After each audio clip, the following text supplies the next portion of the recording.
É complicado?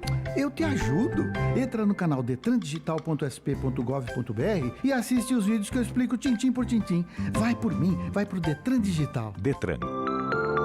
Governo de São Paulo. Trabalho e respeito por você. O governo federal, por meio do Ministério da Educação, já iniciou os preparativos para o Enem 2021. São muitos os desafios. Também são muitas pessoas trabalhando para garantir que você faça suas provas com segurança. Porque a gente sabe a importância do Enem para a sua vida e para o país. Faça sua inscrição de 30 de junho a 14 de julho em enem.inep.gov.br/participante. Ministério da Educação, Governo Federal, Pátria Amada Brasil. Você está ouvindo a Rádio Bandeirantes de Campinas, ZYK 569, transmitindo em 1170 kHz. Bandeirantes Campinas. Na minha opinião, Agora na Rádio Bandeirantes, Bastidores do Poder. bom dia para todos vocês que nos ouvem na Rádio Bandeirantes de Campinas. Está no ar Bastidores do Poder. O Bastidores é uma produção do Departamento de Jornalismo da Band+, com produção e apresentação da Rose Guglielminetti, do Marcos Andrade, tem a Bárbara Guimarães, que eu espero que apareça, e minha, Zezé de Lima. A mesa de som é do Leandro Renato, a central técnica do Gil Kleber. A gente está ao vivo no bandmulti.com, lá é o portal da Band+, você pode se atualizar o dia todo. E também em outras plataformas. No YouTube, lá no youtube.com/Rádio Bandeirantes de Campinas, e no Facebook, facebook.com, Rádio Bandeirantes CPS, facebook.com/Band+. Olha, e vocês podem nos seguir nos aplicativos, né, Band Rádios, e participar do programa com a gente, mandando sua mensagem para o 19 97102 1493. Rose, bom dia para você. Ligar meu microfone. Bom dia, Zezé, bom dia a todos. Tudo bem com você? Cadê Bárbara? Cadê a Bárbara, gente? A Bárbara aqui, sem a Bárbara, fica difícil falar de CPI, porque ela é que tá sabendo de tudo, acompanhando tudo. Mas eu acho que daqui a pouquinho ela aparece por aqui, viu? Uhum. Ai, Gil, a hora que a Bárbara aparecer, já coloca ela aqui pra gente, para falar com a gente de CPI, que a coisa vai começar lá, o rolo. Hoje tem depoimento importante. Depois de ontem, né, da Regina Célia, que é a fiscal lá do Ministério da Saúde, ter feito um depoimento que mais parecia uma piada, ter sido assim, gente, como é que pode perder tempo? Para mim, eu já faria 15 minutos de pergunta, olha, tchau, muito obrigada, a senhora não serve para nada. Eu já diria isso para ela. Hoje, vamos ver o que vai acontecer, porque é o Roberto Ferreira Dias, funcionário demitido da Secretaria do Ministério da Saúde, né, da Diretoria de Logística, ele era o diretor de Logística do Ministério, e que, em tese, teria sido, assim, teria dois papéis fundamentais. Seria um cara do Centrão dentro do Ministério, então atendia a pedidos do Centrão, teria cobrado daquele Luiz Paulo Dominguete, que falou que representava a AstraZeneca e queria vender 400 milhões de doses de vacina para o Ministério, mas que esse cara, esse Roberto, teria pedido $1 de propina para cada dose, lógico, $1 para depois fazer uma rachadinha com esse dólar, e ele foi demitido em função da saída desse Dominguete lá na CPI, que até hoje ninguém sabe exatamente qual que foi a desse cara, se foi um cara plantado pelo governo para poder desacreditar o Miranda, porque lá na CPI ele falou mal do Miranda, falou que o Miranda também estava enrolado aí com negociação de vacina. Enfim, Rose, o que você espera? Eu acho que esse ex-secretário, ele vai reforçar o que ele falou na nota oficial, de que ele é boi de piranha, que estão querendo incluí-lo dentro de um esquema. Na nota oficial, ele confirmou o encontro lá com o vendedor lá da vacina, o ex-policial, mas ele nega que tenha pedido propina, que tenha atuado para poder pressionar para a contratação da empresa, como o irmão do deputado colocou no depoimento. Então, Zezé, eu acho que ele vai por essa linha aí de que ele ele estaria sendo vítima de interesses outros que querem condená-lo e desviar a atenção sobre o caso da vacina. Agora, o que não dá? Qual ele caso? vai ter que explicar aos senadores. Miranda, você acha? Ele vai falar que estão querendo desviar a atenção do caso do Luiz Miranda? Isso, eu tô achando. Não, no caso dele, que ele quiseram. Então, que vão usá-lo para que ele é boi de piranha, porque eles querem desviar a atenção do caso do Luiz Miranda, lá que teria avisado o Bolsonaro. Isso, exatamente. Eu acho que ele vai reforçar esse posicionamento. Mas, Zezé, não dá para ele e os senadores da oposição e os próprios senadores da oposição vão estar pegando no pé no sentido dele explicar quais são as relações políticas que ele tem e porque dizem que ele era mais forte do que o próprio ministro da Saúde. Tanto que o ex-ministro da Saúde, o Pazuello, havia pedido a demissão dele, que tinha sido autorizada pelo ministro da Casa Civil, mas houve, segundo as informações e as matérias, houve uma interferência do ex-presidente do Senado, Davi Alcolumbre, e que essa demissão foi revista e ele permaneceu firme e forte lá. E as conversas que tem nos bastidores de Brasília é que efetivamente quem mandava no Ministério da Saúde era ele. Então, Zezé, ele pode até ir por essa narrativa de que ele está sendo vítima de um grande esquema aí para poder incriminá-lo numa suposta compra aí contaminada que acabou não ocorrendo, mas não tem como, Zezé, ele dizer que ele não era uma pessoa-chave do Centrão, ou pelo menos de alguns políticos dentro do Ministério da Saúde, porque todo mundo sabe que ele era um sujeito que tinha força política. Ele não era só um técnico, né, um funcionário que estava ali, ele tinha força política, ele tomava decisões. E é esse papel que os senadores vão tentar entender qual era o papel que ele tinha lá, quais eram as relações com quem ele tinha, quem eram os políticos, se era com o Ricardo Barros, se era com o Davi Alcolumbre, que inclusive, Zezé, não falou nada até agora, né? Para então, poder Rose, rejeitar. Eu tô aqui pensando assim, sabe?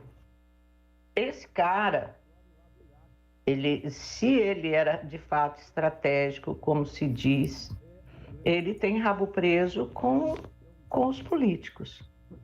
Então, será que ele não foi instruído por esses políticos a fechar a boca, ainda que sobre para ele, mas para ele fechar a boca em relação ao que aconteceu, a tudo que aconteceu, a chegada dele no ministério? Porque eu acho que isso é importante esclarecer, também acho. Esse negócio de saber quem foi que levou esse cara para o ministério. Acho que isso é uma coisa que a gente deveria, que a CPI deveria tentar descobrir para ver, inclusive poder. Olha a Bárbara chegando, ó. Consegui. Ela querendo dar golpe, né? Bem. Eu até tô no carro já para conseguir ficar mais tempo com vocês, porque eu atrasei. Hoje não consegui dar o meu link. Hoje o programa não queria que eu viesse. Oh, meu Deus. E a gente aqui te chamando, hein, Bárbara? Desesperada. Cheguei. Hoje eu vou Olha. ficar até mais tempo. Ó, já me organizei. Vamos lá. Então, nós estamos aqui falando sobre o Roberto Dias, que já chegou lá na CPI e se prepara para começar a ser interrogado aí pelos integrantes da CPI da pandemia. A Rose estava falando que, muito provavelmente, os senadores vão focar na história de onde que vem a força política que ele tinha dentro do Ministério, quem endossava ele para que ele fosse tão forte assim. E eu estou aqui duvidando que ele vá atacar o governo ou atacar algum político, porque eu acredito que ele tenha rabo preso com essas forças aí que colocaram, que sustentaram ele na política em vários momentos e em vários entes federativos. Como é que você está vendo? Eu acho que, eu concordo com você, eu acho que para ele atirar em alguém, ele está dando um tiro no pé, né? Porque ele está no governo há um tempo, ele é o cara da caneta, e eu acho que ontem as mensagens que a gente conseguiu acompanhar no celular do Dominguete, as mensagens que foram vazadas, mostram muito o papel do Roberto Dias no Ministério. As mensagens falam, né? Ele é o cara da caneta. Em nenhum momento na negociação, naquela conversa que o Dominguete tem com os interlocutores, se fala do Pazuello, que era o ministro da Saúde, se fala que o presidente tinha caneta, era o Roberto Dias que tomava as decisões dentro do Ministério da Saúde. Uma frase até que me marcou muito, que o Dominguete fala: se depender dele, o povo morre, porque o importante é que ele tire o dele. Acho que essas mensagens vão ser muito o foco hoje das perguntas que os senadores vão pressionar o Roberto Dias para responder. E eu também acho muito difícil ele entregar alguém, só que tem provas contra ele. Então, hoje eu estou ansiosa pelas perguntas e tempo da senadora Simone Tebet e do senador Alessandro, porque eles foram muito incisivos. Toda vez que os depoentes não queriam falar, mas tinham provas contra eles, eles conseguiram extrair ali frases e trechos muito importantes, né? Tem a questão também da nota fiscal da Covaxin falsificada, indícios de falsificação que a Simone Tebet levantou ontem. Eu acho que hoje, muito, né? mesmo que o Dias... Né? E foi um documento apresentado pelo Onix. Deus, grosseiro, mas grosseiro o documento, sabe? As partes em inglês, em português, os erros. De fato, chocante. A Rose comentou esses dias, né, que a verdade para algumas pessoas é a verdade que elas constroem. Então, eles não têm nem medo, eles consideram que aquilo é um documento verdadeiro e vão falar e vão bancar, e eles não têm nem vergonha de ser um documento falso, né? Eu acho que mesmo que o Roberto Dias hoje não queira entregar ninguém, ontem a gente acompanhou que a Regina Célia se mostrou uma servidora muito neutra, né? Apontava os erros para outras pastas, dizia que não era responsabilidade dela. E o depoimento ficou um pouco raso com relação a isso. Eu acho muito difícil acontecer com o Roberto Dias hoje, porque tem provas, citações, o nome dele em muitas conversas do Dominguete, e ele vai ter que responder para quem que era aquele depósito de R$1 milhão que o Dominguete fala na mensagem: vamos depositar R$1 milhão. Acho que hoje o depoimento promete revelações, mesmo que ele vá seguro a não responder. Tem coisa para sair hoje, né, CPI. Eu, assim, ontem, né, eu juro por Deus, não tive paciência nenhuma de aguentar aquela mulher. Eu tava falando que para a Rose, meia hora eu ali já teria falado: olha, dona, bora, desocupa o lugar aí, porque, nossa senhora, isso daí tá ruim demais. Um negócio. Mas hoje, juro, gente, eu tô achando que a CPI pode ser que seja outra CPI, porque com tudo isso que tem, se o cara mentir, eles podem pedir a prisão dele. Inaugurando um momento que eles não tiveram coragem de inaugurar até agora com as outras autoridades. Mas esse já foi demitido, já... Ou seja, é peixe pequeno no sentido de poder pedir a prisão, né? Mas ele é um peixe grande no sentido de todo o envolvimento com o caso, eu acho... Eles estavam tratar bem lá os caras que estavam com ele, porque ele é um arquivo vivo. Só por isso que vão tratar bem. Mas ele já não faz parte do esquema mais, muito visado, muito... Né? Agora é cuidar bem, cevar bem o cara para que ele não abra a boca. Mas eu acho que... Vale a gente lembrar, né, Zezé? Desculpa. Mas eu acho que a CPI pode... inaugurar esse novo jeito de tratar o pessoal que vai lá.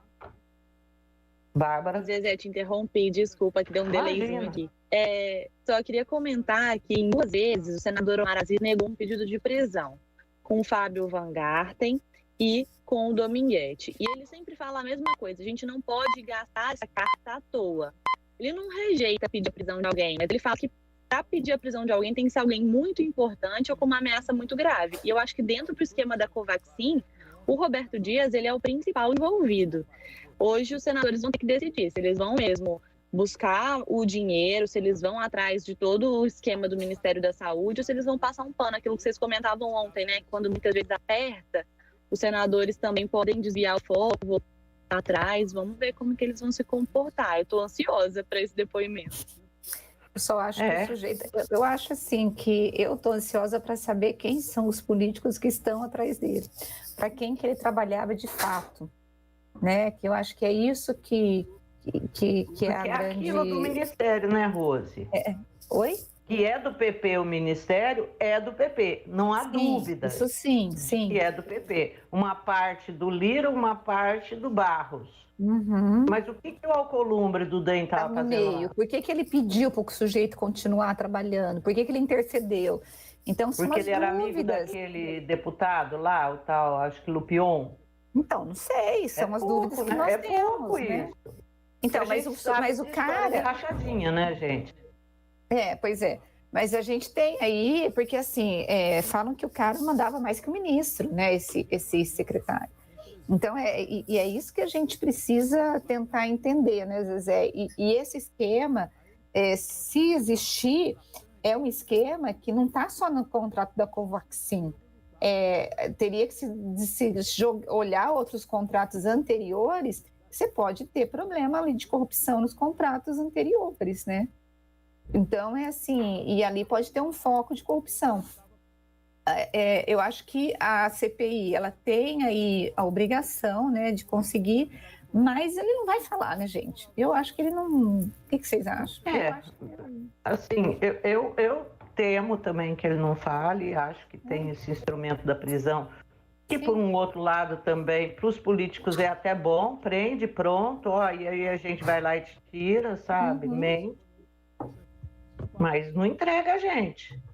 Então, tudo isso está em jogo. E, aliás, essas gravações, foram o presidente da CPI levantou o sigilo que havia sobre o conteúdo do celular do Luiz Paulo Dominguete. E esse conteúdo vem sendo aos poucos aí destrinchado e apresentado para a população, o que tinha essas conversas, o que... Bárbara, você está por dentro para dar um resumão? Vamos lá. A quebra de sigilo foi feita ontem e o que era o objetivo? Entender com quem o Dominguete falava no Ministério, qual era o objetivo dessa Davat, com quem que eles negociavam. Nas principais mensagens, o Roberto Dias aparece como o principal interlocutor. Ele que deveria ser acionado, é ele que é apresentado ao Dominguete quando questionam quem eu procuro no Ministério, quem é a pessoa indicada, apresentam o Roberto Dias, não falam do ministro, não falam do Pazuello, não falam do presidente da República, é o Dominguete que é apresentado. Ele tem uma conversa com um general e ele fala, olha, me ofereceram propina, eu já falei que desse jeito a gente não faz. Isso antes da reunião em Brasília, com o militar, o Roberto Dias e um outro empresário, que ainda não foi oficialmente confirmado quem é. Ele fala que já existia essa conversa de propina, mas que ele não aceitaria nesses termos. Só que depois uma mensagem aparece, ainda não se sabe para quem, falando o seguinte, vamos depositar R$1 milhão agora. A interpretação de muitos senadores é que esse R$1 milhão já seria uma propina para o início de uma negociação, mas ainda não dá para confirmar. De fato, o Dominguete tinha contatos no Ministério, e fica claro que era com o Roberto Dias que ele precisava fechar o acordo. Essas mensagens estão sendo divulgadas aos poucos, mas o trecho que para mim é o mais grave é o que ele fala. Se depender dele, mencionando o Roberto Dias, o povo morre. Porque a política do Ministério da Saúde não era salvar vidas, era ganhar dinheiro em cima de negociações, de teste de Covid e de vacina. E aí eu acho que é isso que pode pegar para o Roberto Dias hoje, que por mais que ele não queira falar, a CPI tem provas contra ele e áudios e documentos que dão a dimensão do papel dele ali, né? Assim, eu acho que não são provas, mas são assim, mas tem essas conversas que não fariam, né? Ele vai falar, ó, o cara falou isso, mas ele tá mentindo, não é verdade isso que ele falou. Ele pode usar esse argumento, né? Mas, assim, tá tudo muito confuso, gente, na história desse Dominguete. Na história do Roberto Dias, não. Que ele é uma figura central no Ministério, indubitavelmente. Mas há ainda aquela história que esse Dominguete possa ter sido plantado pelo próprio Palácio do Planalto para poder derrubar esse Roberto Dias, já que não conseguia derrubar sem ter nenhuma sujeira dele exposta, sabe? Vamos botar o cara lá. E aí a gente sai com isso que a gente demitiu, né? Vamos chamar, divulgar que ele estava cobrando propina e a gente consegue derrubar o cara que faz parte do esquema, assim, agora eu elucubrando, né? Desse esquema que o Bolsonaro citou quando falou com o Luiz Miranda. Quando ele disse, pô, é o Ricardo Barros de novo. E o que se suspeita é que, por exemplo, esse áudio que talvez o Luiz Miranda tenha, porque isso ainda é uma aposta alta que todo mundo faz, que ele tem sim gravado e que ele não revela, porque além do Ricardo Barros, teria outros nomes de outros deputados e senadores citados pelo Bolsonaro. Então, que essa seria a razão para segurar. De fato, esse áudio existir, eu acho que a situação do Bolsonaro se complica, né? Porque como você pode ter um presidente que sabe, Zezé, que ele tem aliados e que está tendo corrupção dentro do seu ministério e ele não faz nada. E a minha pergunta, assim, a minha dúvida é o seguinte, se o governo, Zezé, de fato, decidiu plantar o Dominguete na CPI para desviar o foco e incriminar o ex-secretário, né, o Roberto Campos, como ele chama? Roberto Dias. Roberto Dias. O Roberto Dias é o ex-diretor de saúde. O Roberto Dias, o que eu estou querendo entender é a estratégia do Planalto, né, dizendo o seguinte, porque ele de qualquer forma, o fato dele não ter investigado antes, quando ele foi alertado, é um problema que ele vai ter que enfrentar, de prevaricação. Essa é a prevaricação, isso é uma fita dele, uma gravação dele seria a prova, é isso que todo mundo está pedindo. Exatamente. Agora, é a prova que isso daí não dá para se contestar. Então, mas a minha pergunta é, quando ele demite o Roberto Dias, planta o policial militar na CPI e tenta desviar o foco do Bolsonaro, porque é isso que foi essa leitura que os deputados fizeram, os senadores fizeram, desviarem. O que o Bolsonaro ganha nisso? Porque ele pode ganhar raiva desse Roberto Dias, que tem os políticos que estão enrolados com ele pode se sentir acuado e delatar os caras, e delatar, inclusive... Então, Rose, eu acho que é o seguinte, não sei se você e a Bárbara concordam comigo, mas assim, a forma que eu vejo. Pelo que o Luiz Miranda falou, o Bolsonaro já estava entupido, que ele sabia de esquemas e que esse não era o único do lance da Covaxin. Porque ele disse mais uma desse Ricardo Barros, mais uma, então existiriam outras. Antes mesmo do Luiz Miranda ir lá fazer a denúncia, eles já haviam tentado demitir o Roberto Dias, certamente por causa desses rolos que estavam rolando lá, amando Deus sabe de quais parlamentares. Não conseguiram, porque teve a intervenção do Davi Alcolumbre. Na época, ele já não era presidente do Senado, mas teve a intervenção dele, mas é um aliado do Planalto, falou, não, esse cara não pode sair, não podemos tirar esse cara. Bom, então eles não conseguiram derrubar. Mas que esse cara estava aqui no governo, estava aqui no governo. Quando vem a história do Luiz Miranda para o Bolsonaro, o Bolsonaro fala, meu Deus, agora, veio, além de tudo, veio a público, né? Não na hora lá do Luiz Miranda, olha, eu sei, existe mesmo, é mais uma desse pessoal que é representado na cabeça dele, que é representado pelo Roberto Dias, um cara que a gente já tenta tirar e que não consegue, porque tem a força do Centrão. Bom, nós temos que demitir esse cara. Como é que a gente faz? Pega o Dominguete, traz a público uma denúncia do Dominguete do cara pedindo $1 por vacina.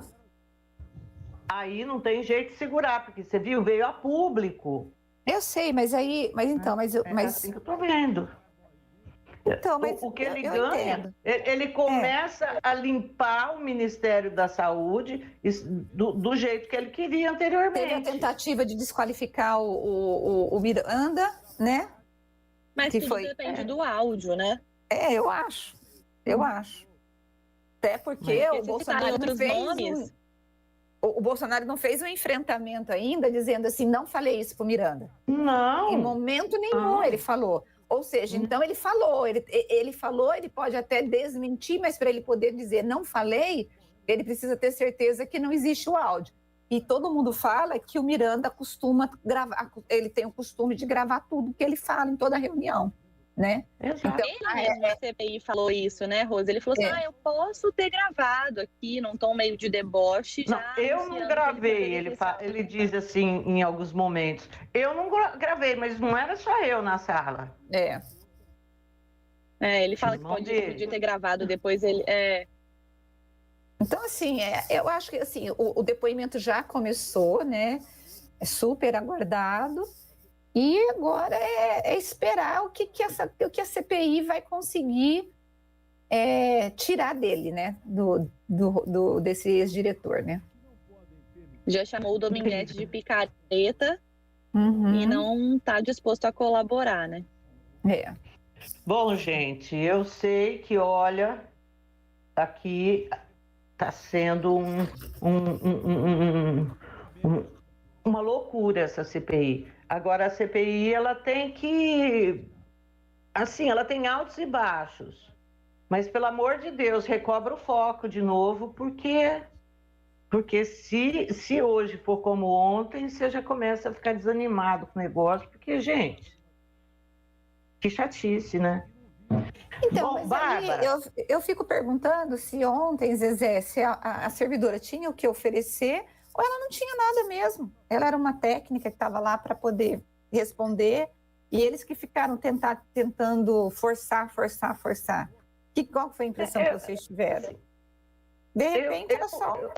Eu tive a impressão que eu fiquei era de que é aquele tipo servidor público mesmo que lava as mãos, entendeu? Ó, né? Essa daqui era a minha parte para fazer e eu fiz e boa, 5 horas estou em casa, volto às 9 do dia seguinte. Tirou férias no meio da negociação do contrato, não deu andamento, né? Tirou férias no meio da negociação do contrato importante de vacina, demonstra mesmo que ela uma servidora que fazia parte dela e deixava para os outros cuidarem do resto. Acho que, assim, a sensação que eu tenho foi um erro da CPI. Eu acho. Vai para coisa cliente, vai para o que interessa, sabe? Faz a careação. Porque bota o irmão do cara lá numa careação com essa servidora, com esse outro aí, esse Roberto Dias, entende? Vai para o que interessa. Porque senão vai ficando tão sem gracinha, gente. A Zezé, ela tá querendo sangue na CPI. Não, gente, ontem foi Nossa Senhora, que desânimo. Ô, Bárbara, você vai poder ficar com a gente mais um pouquinho? Nós temos entrevista boa agora. Posso, eu só quero saber se minha conexão tá boa, gente, porque o meu prédio tá sem internet, acho que é por isso que eu não consegui. Então eu tô na porta da minha casa, dentro do carro, pra tentar melhorar aqui o sinal. Assim, às vezes dá uma pipocada, mas nada que comprometa assim o programa. Olha, gente, Então, deixa vai eu ser o só Renan atualizar. agora, Rose? Tem entrevista agora, mas deixa eu só atualizar. O ex-diretor de logística lá do Roberto Dias, ele negou, Zezé, que o Ricardo Barros tenha indicado ele para o cargo, e ele disse que foi indicado, né, para a diretoria logo após a indicação do ex-deputado Abelardo Lupion, que foi assessor do ministro Onyx Lorenzoni. Ou seja, e aqui a indicação também foi mantida por intermédio do ex-presidente do Senado, Davi Alcolumbre. Então tá aí o caminho, mas ele nega que tenha sido Lupion do Paraná, lembra que eu tinha falado? Sim, foi esse daí. Uhum. Bom, Mas gente, embora, então vamos porque que vamos para o nós vamos ter intervalo, entrevista. porque daqui a pouco a gente tem MBL aqui na parada. Bastidores do Poder, na Rádio Bandeirantes. É como faz Dona Maria, é como faz a Dona Aurora. Que delícia! Café Pacaembu é mais gostoso, quentinho e cheiroso. Passado na hora, Café Pacaembu é pra quem quer mais qualidade. Tem tradição e tem muita pureza. Com certeza! De janeiro a janeiro é o sabor preferido de qualquer brasileiro. Café Pacaembu, aproximando gerações. Café Pacaembu. Não importa se o tema é leve, polêmico, divertido ou incrível.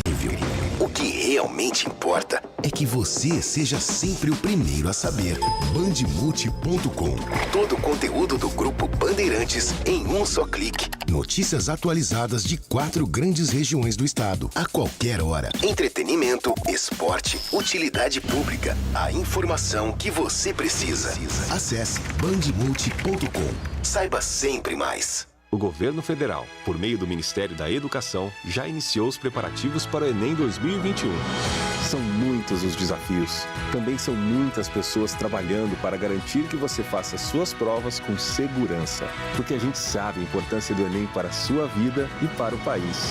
Faça sua inscrição de 30 de junho a 14 de julho em enem.inep.gov.br/participante. Ministério da Educação, Governo Federal, Pátria Amada Brasil. Trânsito. Corredor Dom Pedro apresenta boas condições, motorista não perde tempo na rodovia Dom Pedro, também anel viário Magalhães Teixeira e pela Zeferino Vaz. Vá de Randon e rode com mais desempenho, segurança e produtividade. Rode carregado de inovações. Randon Implementos. Só inova quem se move.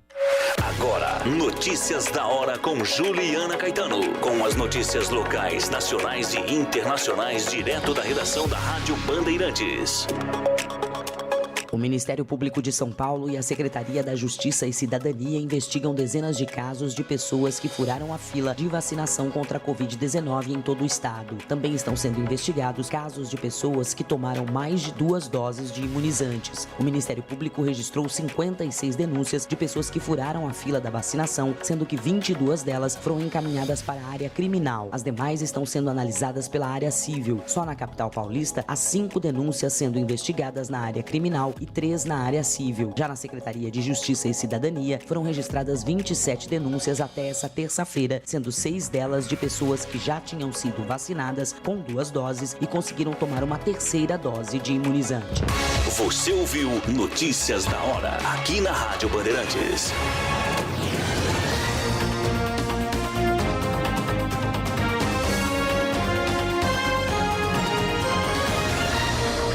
Bandeirantes.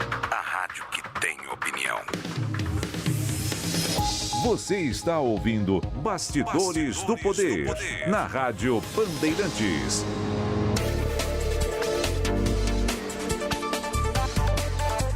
Pessoal, e nós estamos de volta com Bastidores do Poder, que recebe agora o Renan Santos, do MBL, Movimento Brasil Livre. Oi, Renan, muito bom dia para você. Bom dia, uma honra estar aqui com vocês, espero contribuir bastante. É uma honra te ter aqui também. Ô, Renan, a gente está tendo uma CPI tratando da pandemia, da forma que a pandemia foi encaminhada pelo governo federal. Nessa pandemia, a gente vê uma série de denúncias aí brotando. Você acha que o impeachment já deveria estar acontecendo? Eu sou da tese que o impeachment já deveria ter acontecido. A gente protocolou o primeiro pedido de impeachment nosso ainda no ano passado. Porque o caso do Bolsonaro é um caso extremado, né? É um presidente que tentou abertamente organizar motins, tentativas de golpe de Estado, ainda no ano passado, e esse tipo de coisa acaba ficando, vamos dizer, debaixo do tapete diante de todos os outros crimes que ele vai cometendo sucessivamente. O Bolsonaro é uma máquina cometedora de crimes de responsabilidade. Não é à toa que tem mais de 110 pedidos de impeachment hoje contra ele na Câmara dos Deputados, pedidos que o Lira senta em cima. Mas hoje a gente começou a ter algo que é diferente, que são crimes simples, crimes inteligíveis, que as pessoas podem chamar isso de roubalheira, ligados à questão da vacina. E isso faz uma diferença enorme, porque quando a pessoa começa a entender que havia um esquema dentro do Ministério da Saúde, do governo Bolsonaro, tocado por gente de confiança do presidente da República, com ligações extremamente estranhas com o filho dele, Flávio Bolsonaro, que envolvia superfaturamento de algo que é considerado essencial para a sobrevivência de milhões de brasileiros, que é a vacina. Aí, meu irmão, não aceitar o impeachment é aceitar, na prática, que nós brasileiros somos um povo de segunda categoria, cujo presidente da República pode brincar com as nossas vidas, de acordo com seus desígnios e vontades, e a gente aceita porque nós não temos vontade. É uma questão de honra.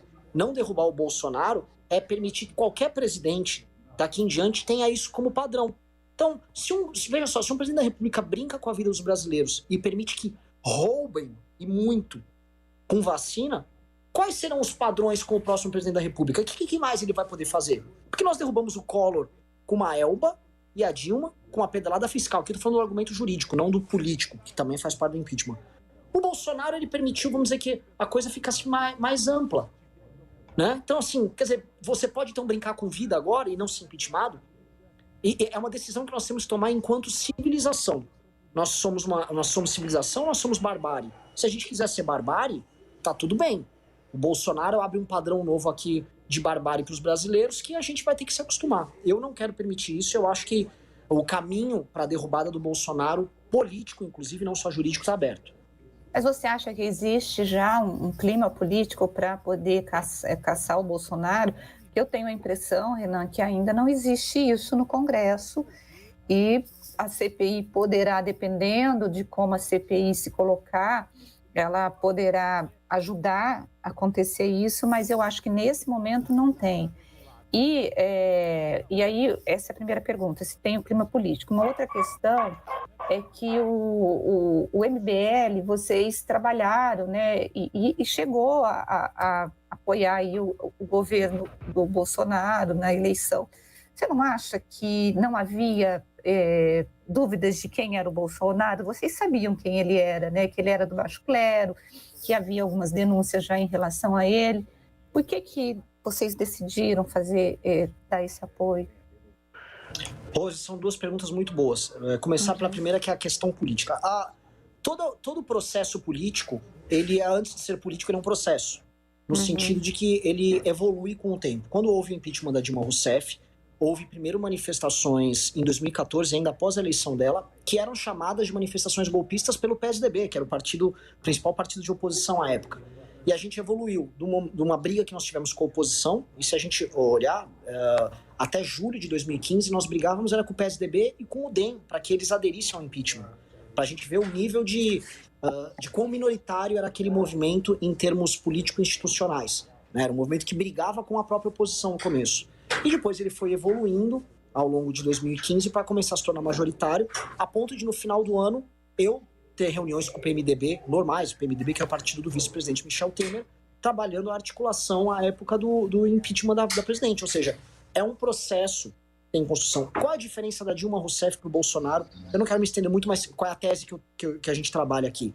O Bolsonaro é um cara considerado muito menos confiável por parte dessas forças políticas de centro, centrão, que a gente pode chamar aqui, que estão ao redor do governo dele. Ou seja, eles não lutam em nada. Ou eles estão rapinando o governo dele, eles estão tomando o que eles podem tomar, se aproveitando disso, mas tão logo a moeda, vamos dizer, o molho fique mais caro que o peixe, ou seja, o dano político de estar com ele se torne maior do que os benefícios que eles podem obter com ele, eles abandonam ele e ele não tem uma base leal para apoiá-lo. Ele simplesmente não tem nada. Ele tem uma parcela de deputados no PSL, uma parcela de deputados no Partido Novo e um ou outro cara da bancada evangélica que seria fiel a ele.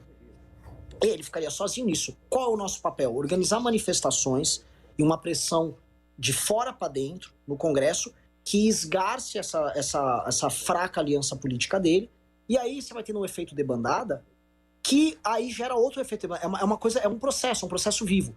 Por exemplo, o fato dos líderes dos partidos políticos terem se encontrado e terem se colocado contra o voto impresso. Quem conhece o Bolsonaro sabe que a tese do voto impresso é a tese central para a candidatura de reeleição dele. Matar a tese do voto impresso, como os presidentes dos partidos, que inclusive estão hoje na base dele, é mortal para a tese presidencial do Bolsonaro.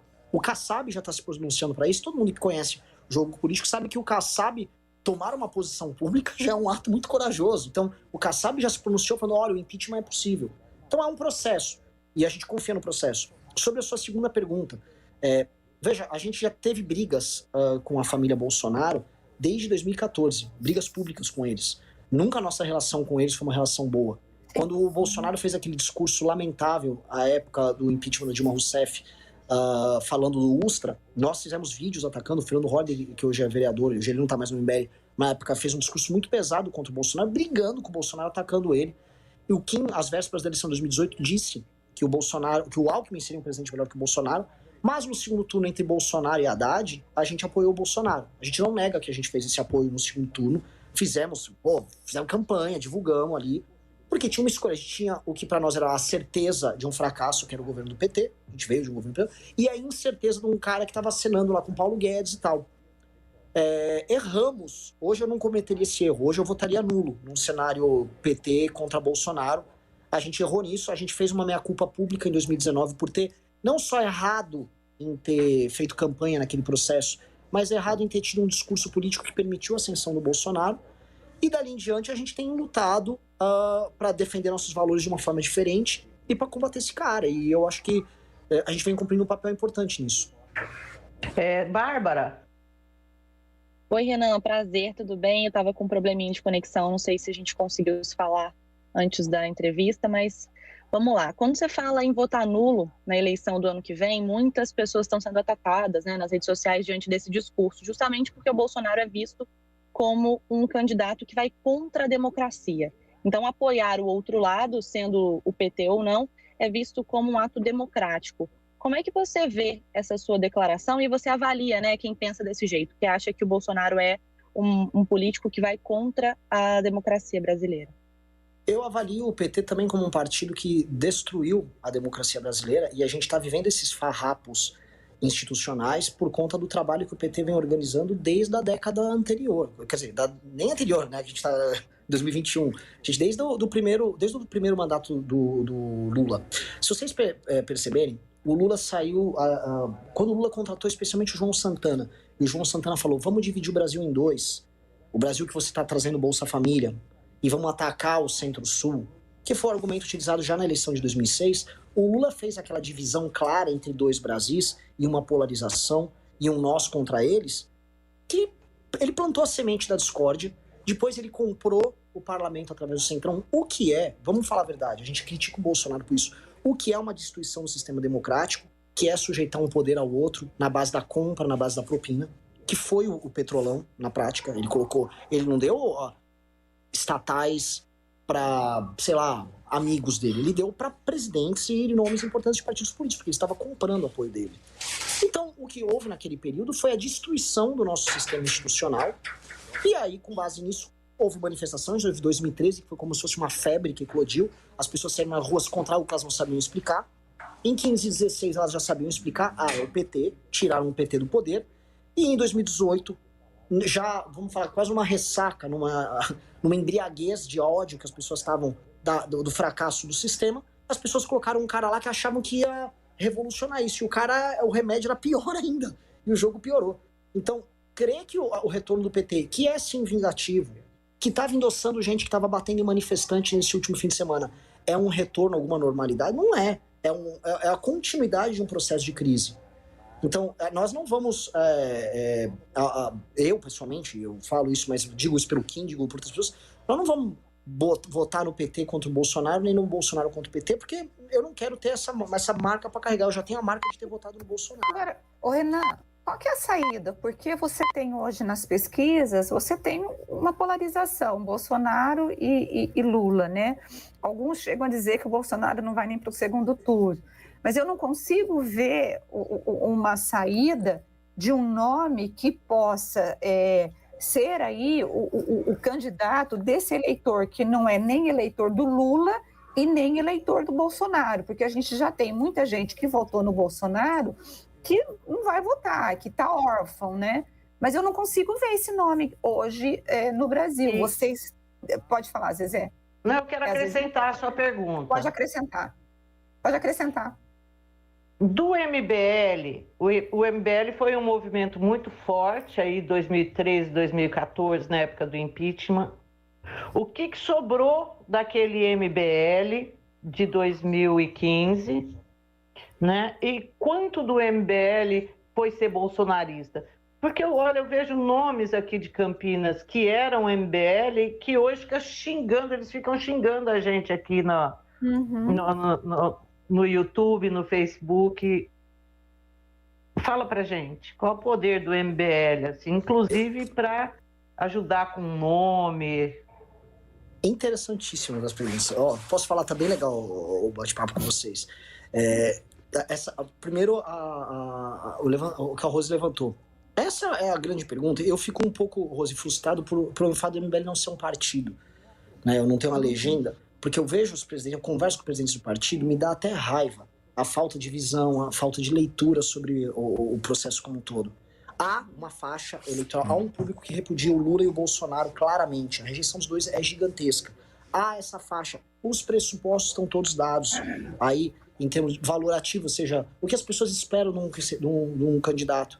Só que os candidatos, a primeira coisa que eles correm é procurar um marqueteiro para fazer uma linha política clássica que não encanta as pessoas. Vou dar um exemplo, Mandetta.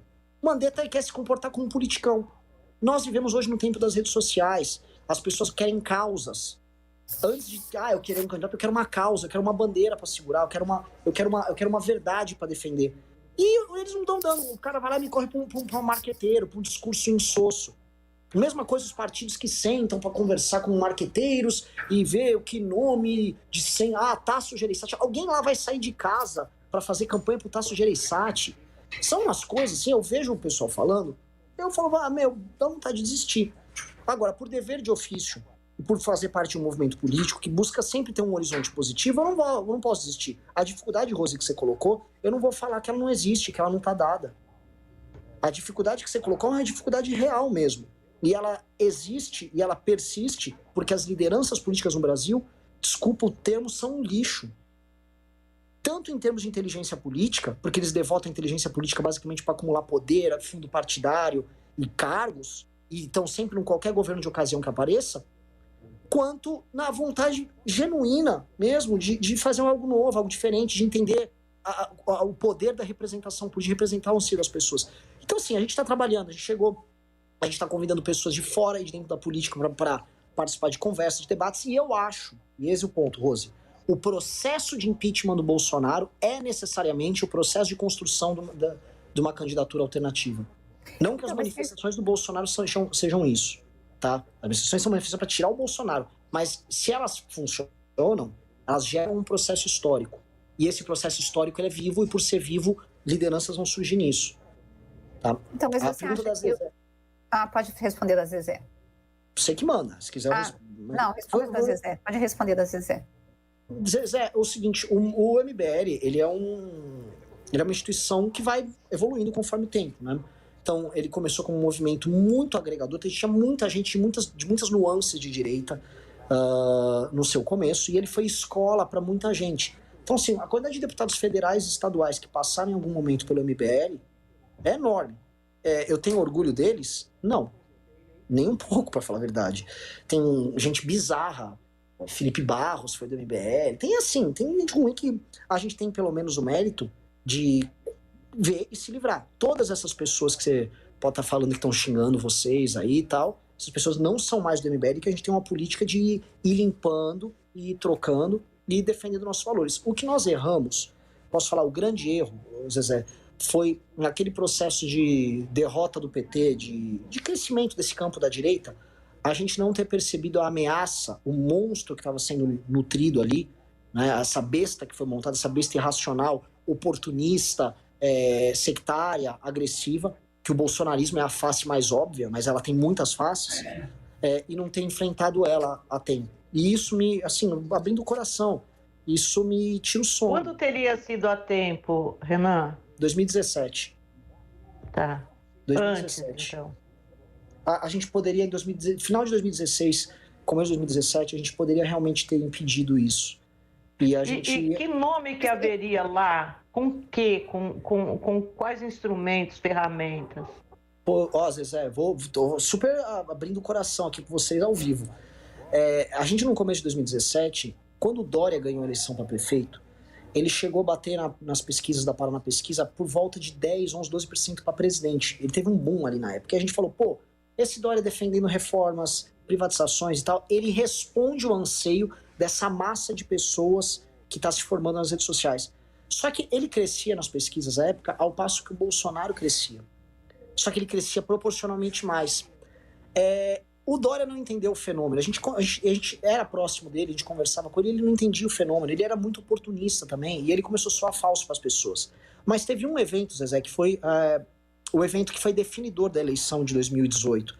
E pouca gente junta os pontos, que foi o lance do Janot e o lance daquele pessoal lá da JBS, que virou um impeachment, virou um fora Temer, e na verdade o efeito que ele teve sobre as pessoas foi perder total e completamente a crença na política.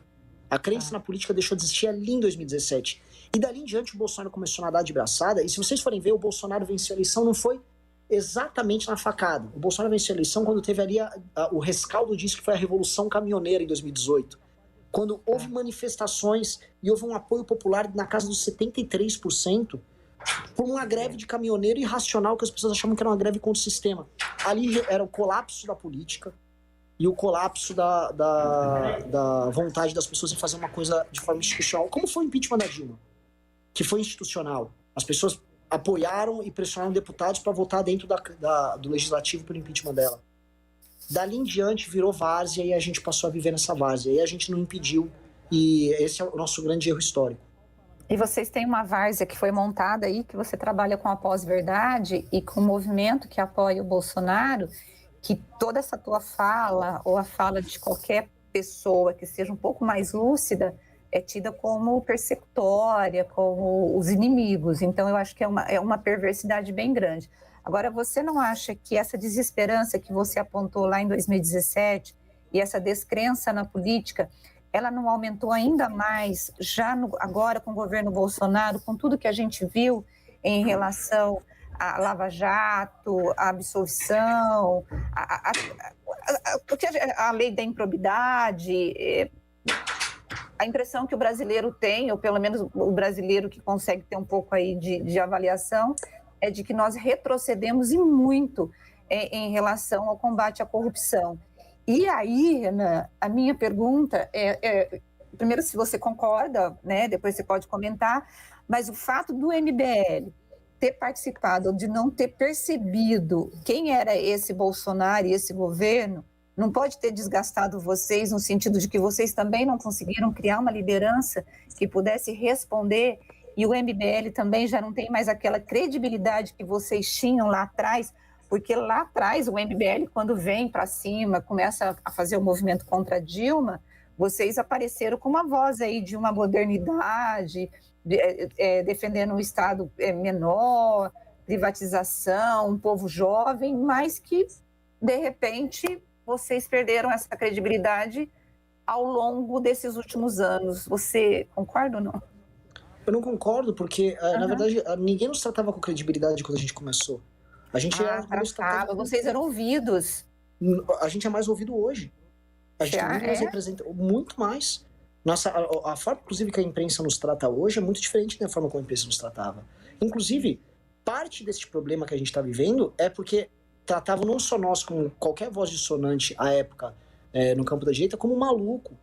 as primeiras manifestações que nós convocamos, a Folha deu na capa que nós estávamos convocando uma manifestação por intervenção militar.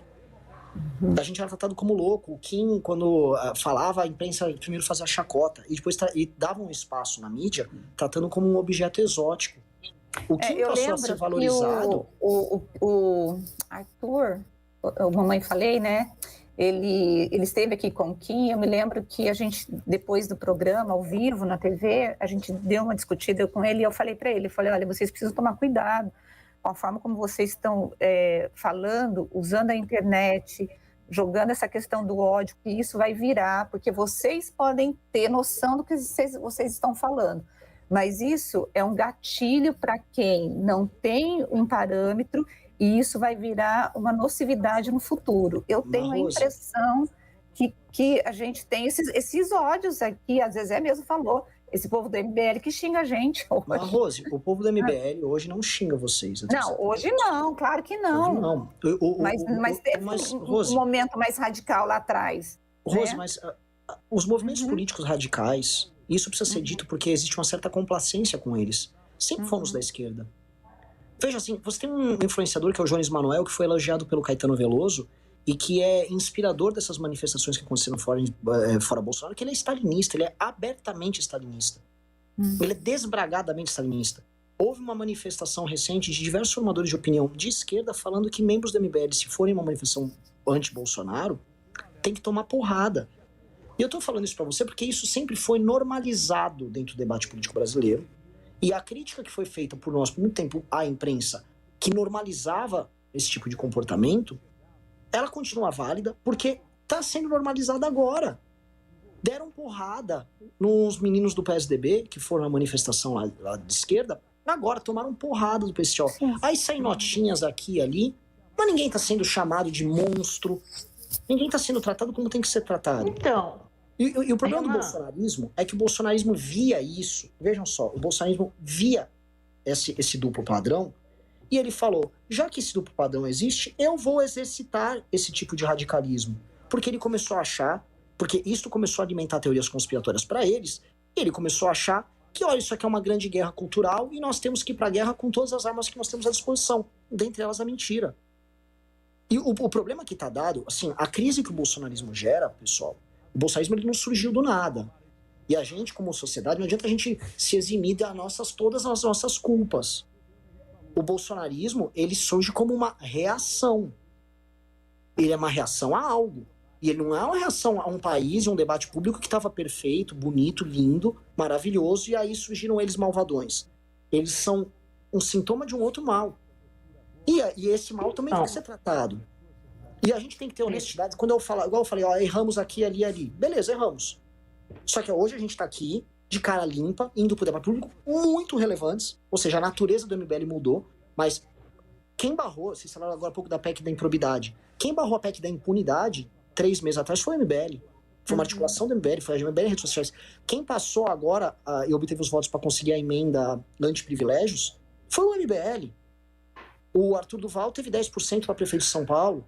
O movimento lançou uma academia de política com jovens pagantes ao redor do Brasil gigante, que nenhum partido, nenhuma iniciativa tem.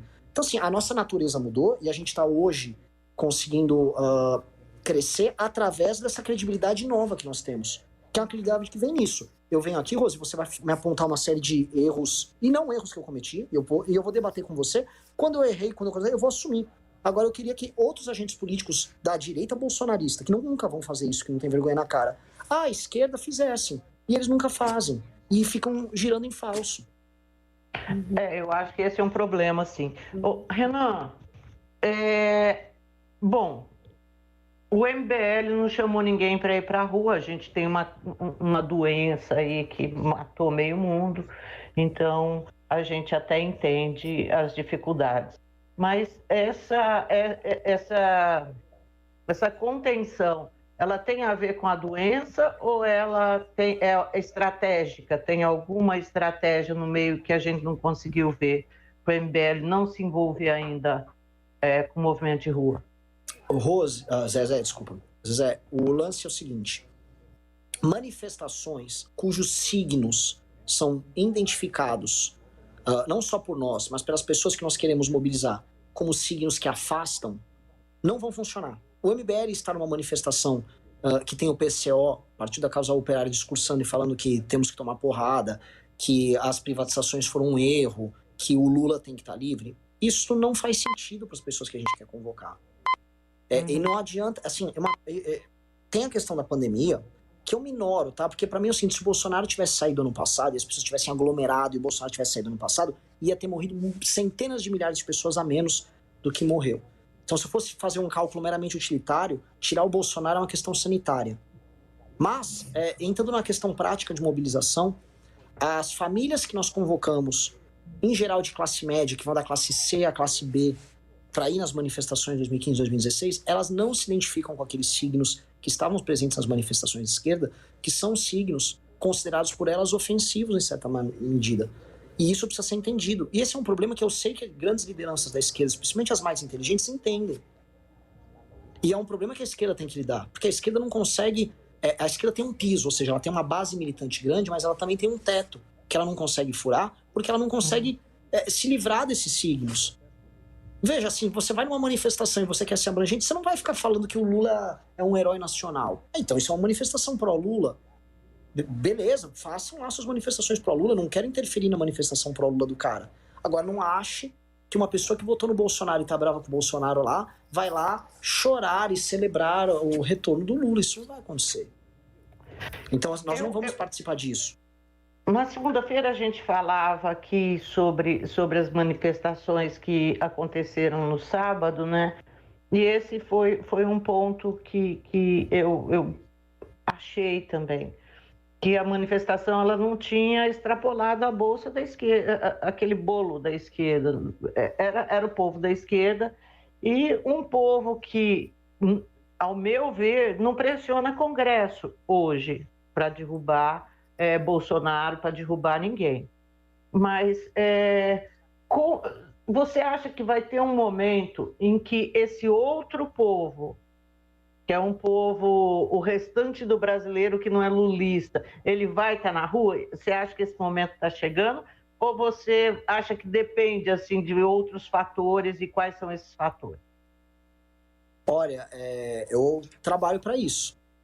Se eu fosse fazer um arco que juntasse tudo isso que a gente discutiu hoje, mobilizar esse brasileiro que você está falando para ir contra o Bolsonaro é inclusive uma correção histórica, inclusive de erros que a gente cometeu no passado. Né? É o trabalho, é o que eu durmo e acordo todo dia pensando em fazer. É fácil? Não sei. Existe a demanda? Existe. As pesquisas de opinião demonstram isso. Entre pegar essa insatisfação e transformar em ação, existe um processo no meio. Ou seja, entre pegar a pessoa que repudia o Bolsonaro e está na casa dela e fazer essa pessoa ir até a rua, existe algo, existe um trabalho. Esse trabalho é o que nós e outras lideranças das mais diversas têm que fazer. E é um trabalho que tem que passar por esses pressupostos que você também colocou aqui. É não ser sectário, para não ficar preso numa bolha. Aqui a gente tem que furar bolhas. Para conseguir levar essas pessoas hoje, tem que furar bolhas, tem que fazer essas pessoas se sentirem seguras, se sentirem representadas. E o ponto que é central é, esses parlamentares que estão à procura de um sinal para mudar de posição, eles têm que ver esse sinal na rua. Esse sinal não pode ser um sinal que ele é vermelho, porque esse parlamentar que está com o governo ele não é vermelho, então ele não fala, esse eleitor não vai votar em mim, essa pessoa que está carregando uma bandeira do PSOL na rua não vai votar em mim, que sou do PP. Ele vai falar, esse cara fazem cálculo. Então esse cara precisa ver assim, olha, há uma massa difusa e eu não quero arrumar briga com essa massa difusa porque ela representa uma vontade. Esse é o sinal que a gente precisa dar. E aí, trabalho. Em 2015 também a gente não esperava que ia ser tão grande a primeira manifestação. É trabalho. Pode ser que dê certo e eu acho que unindo as forças que a gente está unindo vai dar certo. Mas pode ser que não dê. A vida é feita de risco, né? A vida só não pode ser feita de silêncio. Bom, gente, acho que a gente tem que liberar o Renan, que ele tinha até outra entrevista aqui. Bárbara, você tem mais alguma pergunta? Rapidinho. Dá tempo, gente? Uma só. Queria pedir a opinião do Renan. Renan, achei muito legal essa autocrítica e eu queria a sua opinião sobre o cenário do ano que vem. Se o impeachment não sair, se Bolsonaro for democraticamente para as urnas, você até citou, né, que o momento hoje pede um candidato que seja atuante nas redes. E ninguém faz isso melhor do que o presidente Bolsonaro, seja com forças de pós-verdade, com fake news, mas ele usa a rede social a favor da candidatura. Você acha que existe uma grande chance do Bolsonaro ser reeleito se ele for para as urnas, justamente por essa campanha tão forte na rede social? Ou você acha que o movimento perde força, o bolsonarismo perde força em 2022? Eu acho, Bárbara, respondendo bem direto, o Bolsonaro não tem a menor chance de ganhar as próximas eleições presidenciais. Não há chance, porque as redes colocam ele no jogo, mas as mesmas redes que colocam ele no jogo criam os limites dele, porque ele trabalha com uma polarização nichada tão intensa, ou seja, ele se fecha num nicho tão grande que ele cria o piso dele, mas ele faz um teto muito baixo. Quem não gosta dele não é que tolera ele, quem não gosta dele odeia ele. O Bolsonaro virou um ame ou odeio muito grande. E ele... Agora, Renan, eu vou deixar você embora, juro que eu vou deixar você embora, mas eu acho que tem uma questão que a gente, e a gente também precisa ir para o intervalo, que é a história do Bolsonaro. Se fosse assim, o Bolsonaro não vai ganhar a eleição. Mas existe toda essa história do voto impresso, desse cenário, dessa narrativa que ele está construindo de golpes nas eleições. Vocês temem um golpe no sentido dele chamar essas milícias, chamar esses bolsonaristas para as ruas, caso ele perca as eleições no ano que vem, e a gente ter uma instabilidade social de uma guerra, não vou chamar de guerra civil, né? Mas um problema muito sério no nosso país, porque o Trump fez o terreno dele lá, e a impressão que eu tenho é que o Bolsonaro quer repetir a mesma coisa aqui. Vocês temem isso? Vocês veem um perigo, o país passando por esse perigo? Divido em duas coisas. Um é a intenção. Ele vai tentar. Ele está tentando e ele sempre tentou. E a gente avisa o tempo todo. E muitas vezes atacar a gente fala, o Bolsonaro só está trabalhando por um golpe. Veja, como eu falei no começo aqui da entrevista para vocês, muitas pessoas que hoje são bolsonaristas foram do MBL. E às vezes eu tenho um contato, conheço o assessor, sei as reuniões que eles fazem, sei o que eles falam. Eles estão trabalhando desde 2019 para tentar uma sublevação e um golpe de Estado. Eles tentaram jogar as pessoas contra prefeitos e governadores. Isso depois vazou as conversas do Alan dos Santos organizando isso. Isso é uma política de governo, tentar gerar uma sublevação. E a sublevação que eles vão tentar sabendo que vão perder a eleição, eles vão tentar falar que a eleição foi fraudada com essa historinha de voto impresso. Por que eu acho que tem que ser? Porque a intenção vai ter, eles vão tentar mobilizar, mas não vai acontecer, porque se há algo que é clássico do bolsonarista é sua covardia. É uma militância covarde. É uma militância profundamente covarde. É covarde, eu te digo. Se esconde em redes sociais, gosta de xingar os outros no anonimato. Mas na prática mesmo, não tem coragem nem de vir dar o golpe que eles se propõem a dar. O que eles vão ter? Você vai falar, mas eles vão mobilizar milicianos. Não vejo isso acontecer. Eu vejo o Bolsonaro fazer igual o Trump nesse sentido. Mobilizar um bando de louquinhos. Os poucos louquinhos corajosos vão tentar fazer alguma maluquice.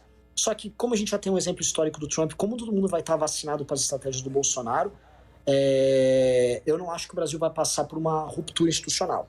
O que eu digo não vai passar porque nós sabemos e nós estaremos alerta e impediremos. Mas eu não vejo ele obtendo sucesso. Tomara que você tenha uma boa previsão, que a sua previsão graças seja a Deus. Renan, muito obrigada, foi 10, e amanhã a gente vai estar aqui de olho na coletiva do MBL em Brasília, falando da manifestação, tá bom? Aguardo vocês e vai ser demais lá. Teremos notícia, estamos sempre à disposição, muito boa entrevista, altíssimo nível, viu? Vocês estão de parabéns, perguntas muito boas, viu? Gostei demais. Um abraço, viu, Renan? Um abraço para todos vocês. Tchau. Valeu. E agora a gente vai para um intervalo, a gente libera a Bárbara também, mas só vamos fazer uma avaliação. Gostaram da entrevista? Gostei. Eu achei... Desculpa, Rose, te interrompi. Eu achei muito bacana a autocrítica, né? É uma coisa que a gente não está muito acostumado a acompanhar nos movimentos políticos, mas eu tenho alguns pontos do MBL, eu acho que quando eles criticam muito o presidente, essa radicalização que o Brasil vive também foi muito estimulada, né, nos movimentos passados. Sempre fico nessa dualidade. Eu acho que eles sabem o peso da responsabilidade deles no quinhão, né, Zezé, na cota. Eles sabem que eles ajudaram e eles são responsáveis, mas eles estão tentando se redimir mostrando, o Kim, por exemplo, tem feito um mandato, né? O Kim, eu lembro a primeira entrevista que a gente teve nos bastidores, nossa, nós batemos boca, eu e ele, lembra, Zezé? E aí, na segunda entrevista, Bárbara, quando ele veio para a TV, ele trouxe a mãe dele, aí ele brincou, ele falou, Rose, eu trouxe minha mãe para me defender de você. Aí, porque realmente eu achava que o MBL estava indo com muita sede ao pote, sem avaliar as consequências do que eles estavam fazendo lá em 2017, em 2018. E agora eles fazem, né, às vezes é toda essa meia-culpa aí, mas é tentar conseguir barrar. Não sei se vai conseguir, sinceramente, eu não sei, porque eu não vejo esse clima para impeachment, Zezé. Mas eu gostei da entrevista, achei um cara que dá para conversar, porque é um cara que, assim, o que eu gosto? Eu gosto de você poder dialogar sem que a pessoa te coloque como um adversário, no sentido assim, você é meu inimigo, eu tenho que te destruir. Não, você pensa diferente, eu vou te respeitar, porque você pensa diferente. E é isso. Sim. Zezé. Eu acho num ponto ele tem razão, eu acho que esse nós contra eles começou há muito tempo e só foi se aprofundando. E acho que a obrigação do próximo presidente da República, se ele não fizer nada na economia, nenhum avanço, se ele conseguir acabar com esse nós contra eles, a gente já está no lucro, entendeu? Porque a gente precisa de uma pacificação. Tá muito ódio, né? Alguma coisa tem que ser feita nesse sentido. E só um presidente que consiga fazer isso, eu acho... Olha, gente, mas eu vou falar para vocês... Vai valer a pena. Eu estou lendo esse livro aqui, do Humberto Eco, que chama Construir o Inimigo, né? E ele fala, Zezé, que você precisa criar o inimigo para você poder ter êxito nos seus projetos políticos.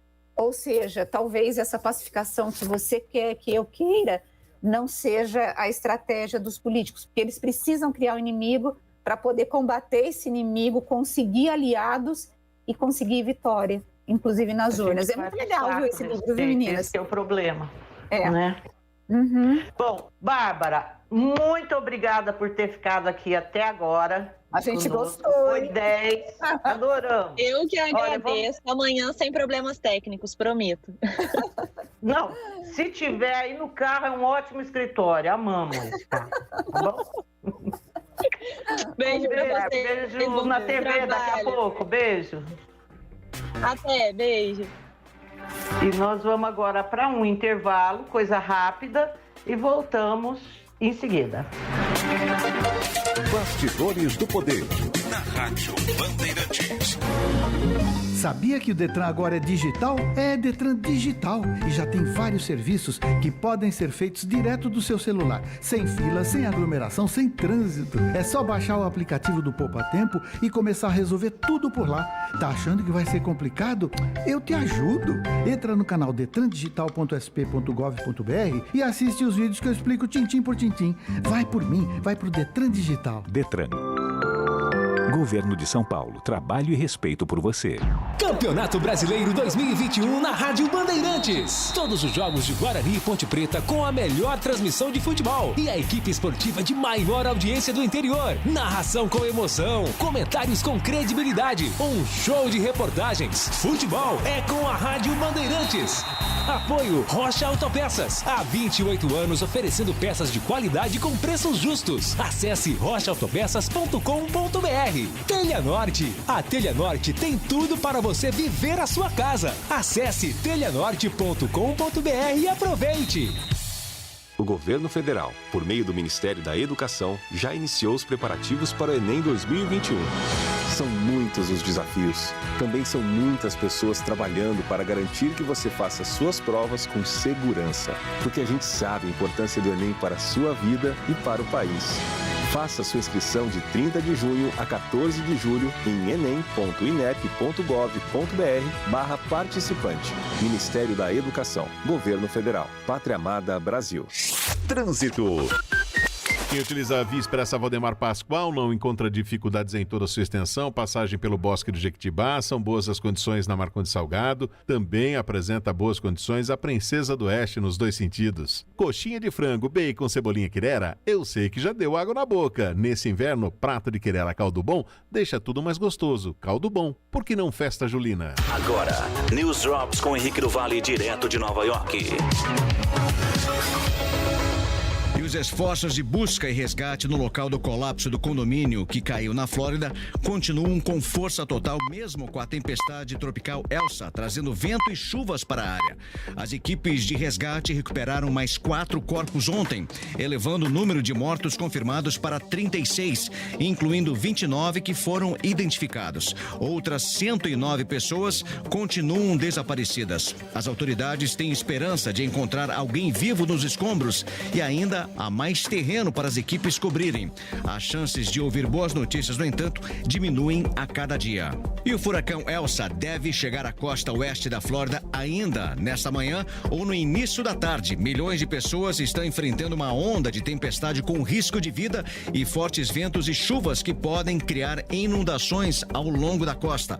A tempestade enfraqueceu desde que se tornou um furacão de categoria número 1 ontem, mas mais de 4 milhões de habitantes da Flórida ainda estão sob alerta do furacão.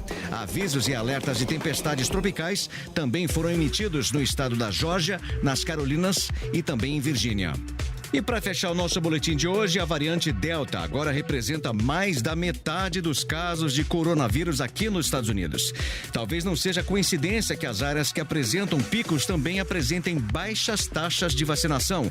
Entre eles está o sudoeste do Missouri, onde uma equipe de emergência Covid-19 está se mobilizando para lidar com o excesso de pacientes admitidos em hospitais.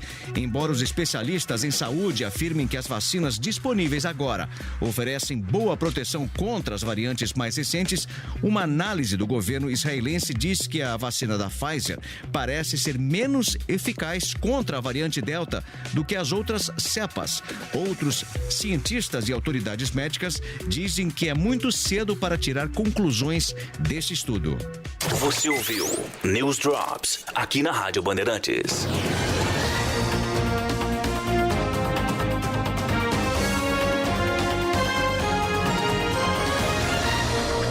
Bandeirantes, a rádio que tem opinião.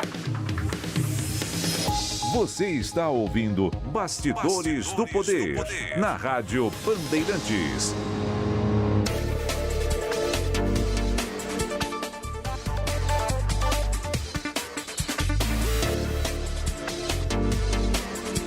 A gente falou com o Renan Santos, do MBL. Eu espero que vocês tenham gostado da entrevista. Zezé, tem até algumas participações aqui. Isso, vai lá. Eu ia até pedir para você ler essas participações. Olha, a nossa ouvinte com o final 3013, ela disse assim: me desculpe, rapaz, falando com o Renan, né? Se você é tão estudioso, como pode dizer que não percebeu quem era o Bolsonaro? Né, a nossa ouvinte. Aí tem um outro ouvinte, falando de nós, aí na verdade, o ouvinte com final 4529, que é o Marcos, né, dizendo o seguinte: pela tese de vocês, então Bolsonaro está aliado a Renan e a Aziz para que o policial de Minas Gerais fosse incluído na CPI, e foram eles que convocaram o cara, meio sem propósito. Não é essa tese, né? Não é. Não é. Olha, a minha tese é a seguinte, que o cara, ele foi plantado no meio de uma negociação, que já se sabia que essa negociação ia rolar, envolvendo todo mundo, inclusive o Bolsonaro sabia que era esse Roberto Dias que dava as cartas. Esse Dominguete é um bolsonarista, né? Então, eu acho que ele até foi lá testar se estava rolando alguma coisa ruim mesmo de corrupção.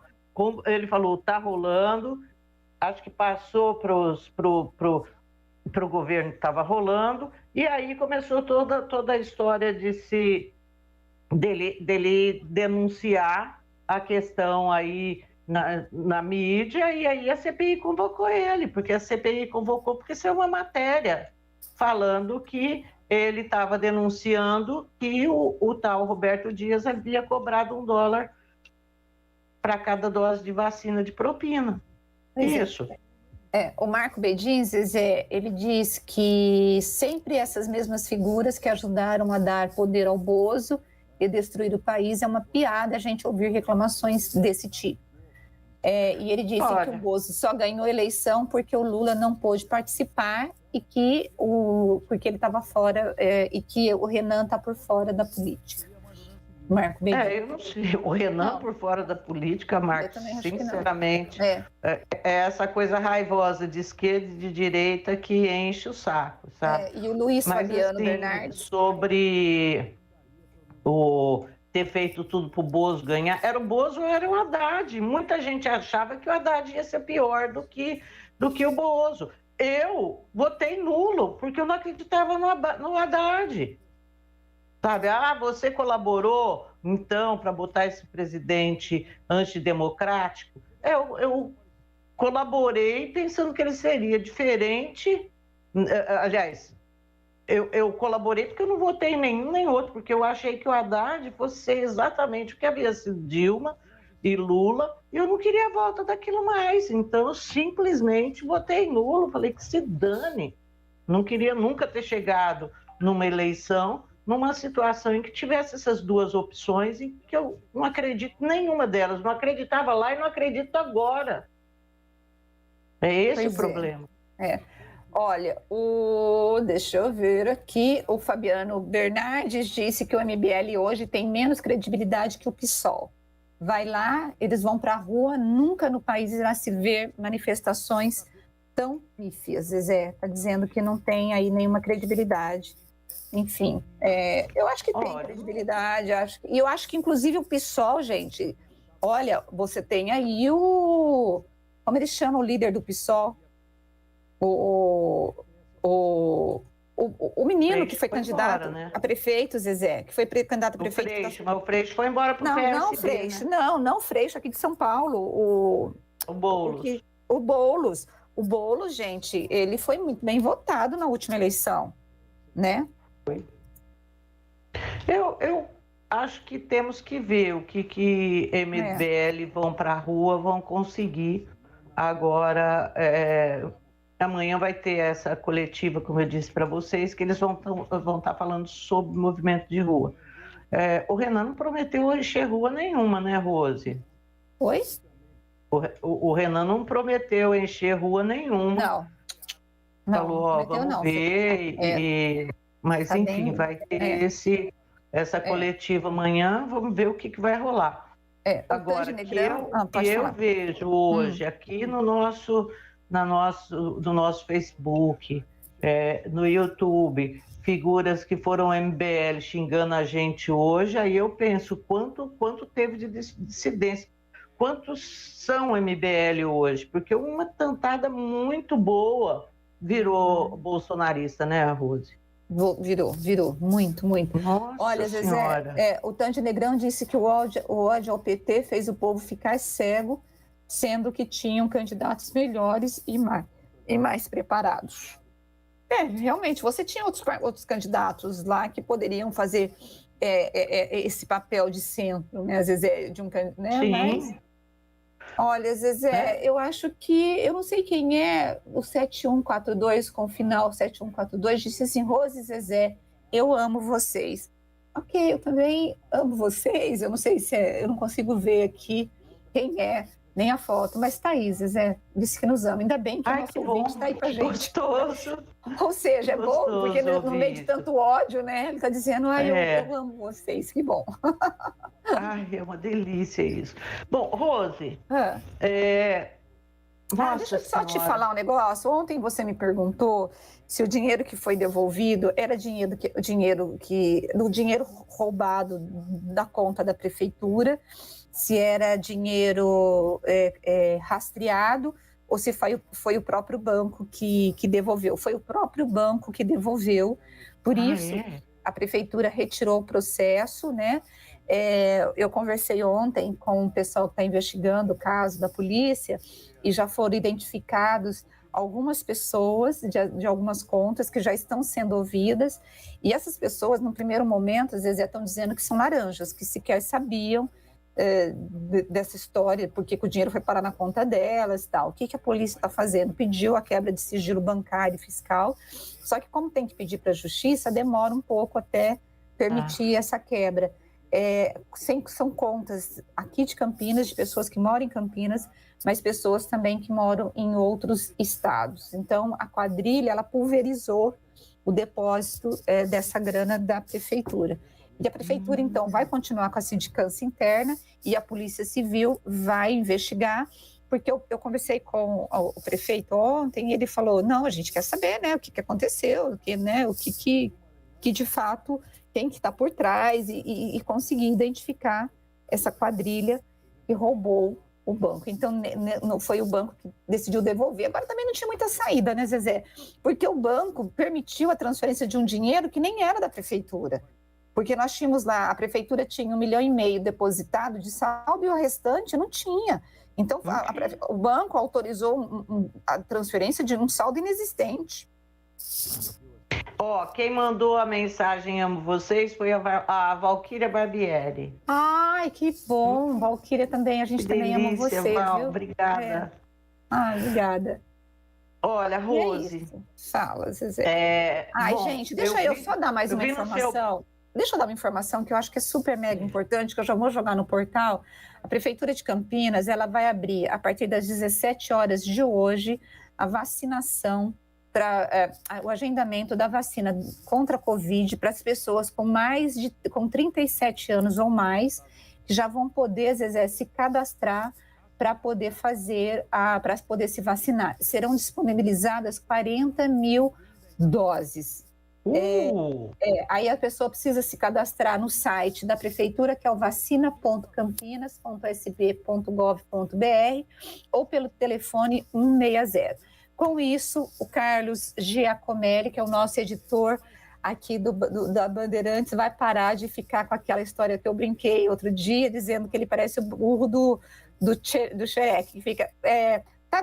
Estamos chegando, e o Carlos sempre pergunta, Rose, está chegando a minha vez? Está chegando a minha vez? E adivinha, às vezes ele acabou de mandar aqui, Rose, isso é verdade? É verdade. Então, todo mundo hoje, a partir das 17 horas, abre o cadastro para quem tem 37 anos ou mais, para poder fazer o cadastro para as vacinas aí contra o Covid. E vai vacinar nos dias 13. Vai ter uma correria, minha amiga. Vai, que são 40 mil doses. Eu acho que isso acaba em 1 hora. Eu acho também que vai ser sabe a história do pega pra capar? Vai ser isso. E as vacinas, o agendamento vai ser dia 13, 15, 16 e dia 20 de julho. Rose, eu não consegui ver direito. Eu não sei se você conseguiu. Por isso que eu vou perguntar, mas se não tiver visto, amanhã a gente conversa. O governo do estado mudou regras da volta às aulas. Você chegou a ver? Não consegui ver, Zezé. Preciso ver. Foi publicado hoje no Diário Oficial. Acredito que na coletiva vai ser tratado esse tema também. E aí amanhã a gente fala com vocês sobre isso. Mas, Rose, eu vi também no seu blog e no Bandimulti que voltou a subir aí a demanda por leito de UTI, é isso, Rose? Subiu, deu uma subidinha. Não, na verdade, não é que voltou a subir. Na verdade, o que voltou a ter foi gente na fila de espera, mas é uma pessoa. O índice de ocupação de leitos está até menor, está em 89%. Então, mas você volta a ter, por quê? Porque a pressão, ela está sendo alta nos hospitais públicos. Nos hospitais privados, a gente está começando a ter mais leitos. Por exemplo, ontem nós tínhamos mais de 35 leitos disponíveis, que é um número razoável para iniciativa privada, né? Agora, nos hospitais públicos, na prefeitura, tinha só um leito. E no HC da Unicamp, que hoje é quarta, né? Quarta. Na segunda-feira, o HC da Unicamp reabriu 10 leitos que eles tinham fechado no mês passado. Então, eles voltaram a reabrir. Então, ontem você tinha ali 6 leitos disponíveis. Mas lembrando que o HC atende muita gente de fora, né, Zezé? Então, você alivia. Por quê? Porque esse sujeito não vem para os hospitais da prefeitura. Porque você tem muitos pacientes de fora nos hospitais da prefeitura de Campinas também. Assim como tem paciente de Campinas em Indaiatuba, Valinhos, em outras cidades. Mas você tem aí uma pressão de leitos, mas mais na rede pública. Bom, assim, graças a Deus, Manaus ontem não teve nenhuma morte por Covid, e isso não acontecia desde o início da pandemia, mas os médicos estão falando, é que as mortes elas não acontecem no dia e são registradas no dia, então provavelmente teve casos aí na cidade que vão ser relatados mais para frente, e não entra numas de achar que está tudo bem, porque a gente vai se ferrar, especialmente por causa dessa variante Delta, que é a da Índia, que é muito mais contagiosa e parece que já está tendo transmissão espontânea na cidade de São Paulo, no estado de São Paulo também. Rose, vamos embora, amiga? Bora, beijo, gente, até amanhã. Amanhã, quinta-feira, estaremos aqui, tá bem, pessoal? Tchau, 10 horas aqui amanhã. Beijo pra todo mundo, tchau, Rose. Tchau. Você ouviu Bastidores do Poder, na Rádio Bandeirantes. 1170 kHz. Bandeirantes AM. Rocha Autopeças é confiança em primeiro lugar. Rocha Autopeças, preço baixo de verdade, pode comparar. Rocha Autopeças tem de tudo pra sua revisão, pra facilitar a sua